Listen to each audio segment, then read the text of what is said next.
तत्वार्थसूत्र प्रथम अध्यायः। सम्यक दर्शन ज्ञान चारित्राणि मोक्ष मार्गः।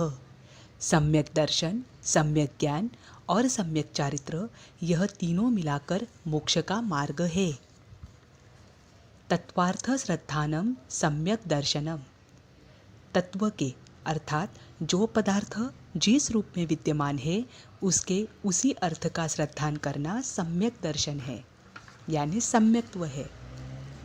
तन्नी सर्गा दधिगमाद्वा, वह सम्यक दर्शन दो प्रकार से उत्पन्न होता है, स्वभाव से अर्थात निसर्ग से, और अधिगम से अर्थात दूसरे के द्वारा दिए हुए ज्ञान से। जीव अजीव आश्रव बंध संवर निर्जरा मोक्षास्तत्वम। तत्व सात है: जीव, अजीव, आश्रव, बंध, संवर, निर्जरा और मोक्ष। नाम स्थापना द्रव्य भावत स्तन्यासः, अर्थात नाम, स्थापना, द्रव्य, ये तीनों भी भूत और भविष्य की अपेक्षा से इनका वर्तमान में कथन किया जाता है, और भाव इनका वर्तमान काल की अपेक्षा से वर्तमान में ही कथन किया जाता है, से उन सम्यक दर्शन आदि सात तत्वों का न्यास अर्थात लोक व्यवहार होता है। प्रमाण नैर अधिगमः, अर्थात प्रमाण और नय से भी उनका ज्ञान होता है। निर्देश स्वामित्व साधन अधिकरण स्थिति विधानतः, अर्थात निर्देश, स्वामित्व, साधन यानी उत्पत्ति का कारण, अधिकरण यानी वस्तु का आधार, स्थिति और विधान अर्थात भेद से भी वह जाने जाते हैं। सत्संख्या क्षेत्र स्पर्शन कालांतर भावाल्प बहुत्वैश्च, अर्थात सत, संख्या, क्षेत्र यानी पदार्थ का वर्तमान निवास, स्पर्शन यानी तीनों कालों में निवास करने के क्षेत्र, काल, अंतर, अंतर यानी विरह काल, भाव यानी औपशमिक आदि जो पांच भाव होते हैं वे, और अल्प बहुत्व से भी उनका ज्ञान होता है। मति श्रुत अवधि मनः पर्याय केवलानि ज्ञानम। ज्ञान पांच प्रकार का होता है: मति, श्रुत, अवधि, मन पर्याय और केवल ज्ञान। तत्प्रमाणे, अर्थात वह पांच प्रकार का ज्ञान दो प्रमाण रूप है। आद्य परोक्षम, आदि के जो दो है यानी मति और श्रुत ज्ञान, यह परोक्ष प्रमाण है। प्रत्यक्षम अन्यथ, बाकी के जो तीन हैं, अवधि ज्ञान, मन पर्याय ज्ञान और केवल ज्ञान, यह प्रत्यक्ष प्रमाण है।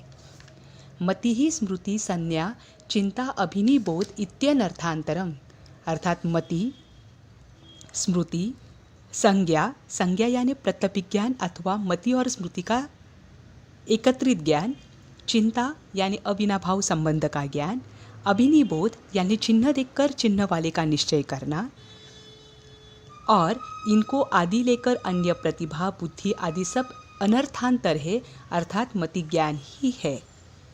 तदिंद्रिया निंद्रिय निमित्तम, वह मति ज्ञान पांच इंद्रिया और अनिंद्रिय यानी मन के निमित्त से होता है। अवग्रह इहा अवाय धारणा, उसके चार भेद है: अवग्रह, इहा, अवाय और धारणा।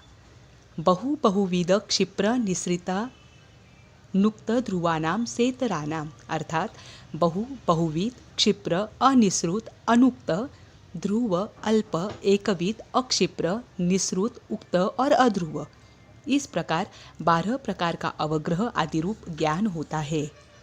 अर्थस्य, यानी जो मति ज्ञान के भेद है, अवग्रह मति ज्ञान 6 प्रकार का होता है, उसमें अवाय मति भी 6 होता है।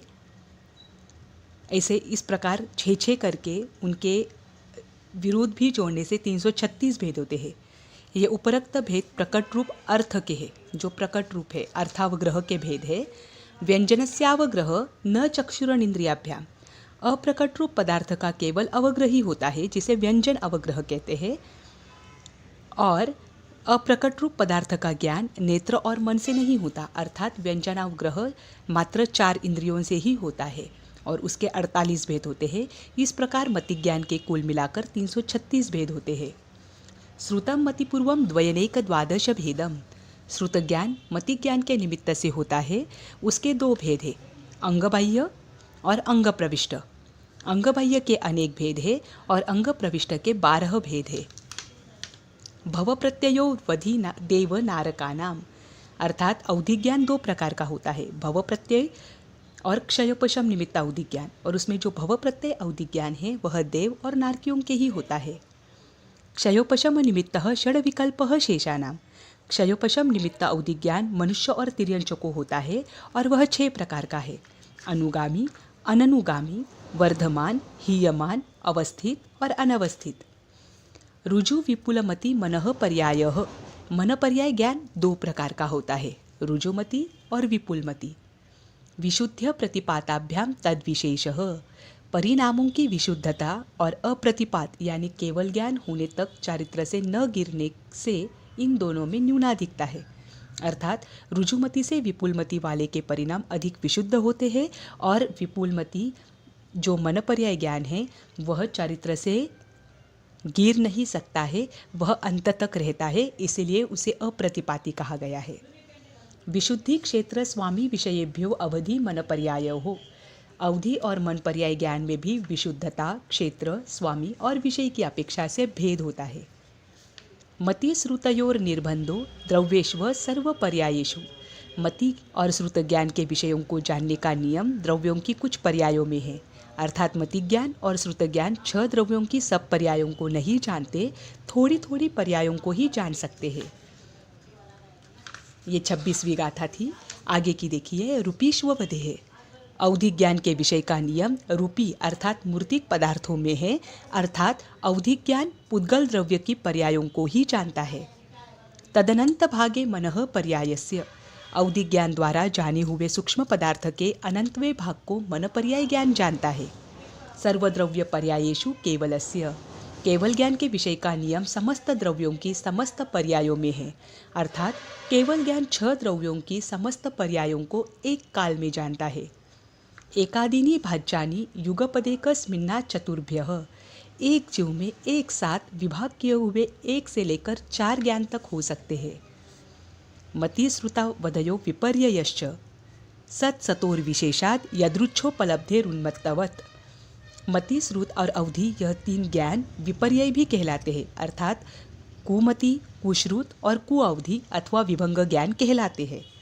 सत और असत पदार्थों के भेद का ज्ञान न होने से स्वेच्छारूप यद्वा तद्वा जानने के कारण उन्मत्त के समान यह मिथ्या ज्ञान भी होते हैं। नैगम संग्रह व्यवहार रुजुसूत्र शब्द समभिरूढ़ै एवं भूता नयाः। नय 7 होते हैं, नैगम, संग्रह, व्यवहार, रुजुसूत्र, शब्द, समभिरूढ़ और एवं भूत। इति प्रथम अध्यायः समाप्तः।